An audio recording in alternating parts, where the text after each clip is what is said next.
Bonjour à tous et bienvenue sur cette vidéo où on va voir donc la première catégorie d'opérateurs que nous allons examiner, qui est celle des opérateurs arithmétiques.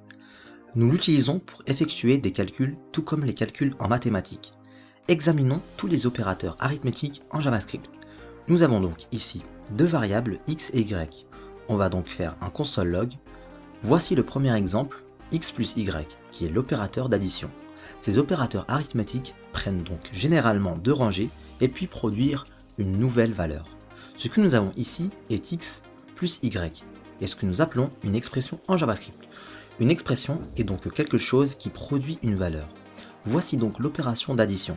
Nous avons également une soustraction, une multiplication, une division, le reste de la division. Donc tout comme les opérateurs arithmétiques de base en mathématiques, nous avons un nouvel opérateur en JavaScript qui est l'exponentiation. Il est indiqué par deux étoiles, c'est-à-dire x à la puissance de y. Maintenant, on va voir deux types d'opérateurs arithmétiques qui sont fondamentaux en JavaScript. Donc pour l'instant, je vais commenter ces quelques lignes. Donc on sélectionne ce morceau de code et on appuie sur CTRL et /. Donc ces deux opérateurs sont des opérateurs d'incrémentation et de décrémentation. Voyons comment ils fonctionnent. L'incrémentation est donc indiquée par deux signes plus, et selon l'endroit où nous mettons les signes plus, cet opérateur se comportera différemment. Je vais donc faire un console log de x.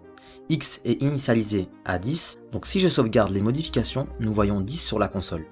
Maintenant, si je mets l'opérateur d'incrémentation avant le x, la valeur de x sera incrémentée de 1 en premier, puis nous verrons cela sur la console.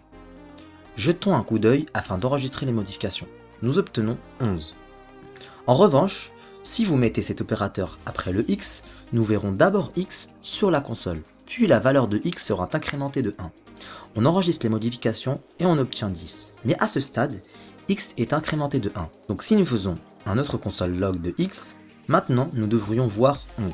Donc la valeur de x est incrémentée de 1. L'opérateur de décrémentation est assez similaire. Donc au lieu de deux signes plus, nous avons deux signes moins. Et ici, je vais appliquer cela avant le x. Donc nous allons décrémenter la valeur de x de 1, puis l'afficher sur la console. Donc pour cette démo, je vais commenter ces deux lignes. Jetons un œil. On voit 9 sur la console, car on applique d'abord cet opérateur, puis on affiche x sur la console. Voici donc les opérateurs arithmétiques que nous avons en JavaScript. Pour récapituler, nous avons l'addition, la soustraction, la multiplication, la division, le reste de la division, l'exponentiation qui est x à la puissance de y, ainsi que les opérateurs d'incrémentation et de décrémentation. Voilà pour cette vidéo sur les opérateurs en JavaScript. On se retrouve sur la prochaine vidéo où on va parler des opérateurs d'affectation.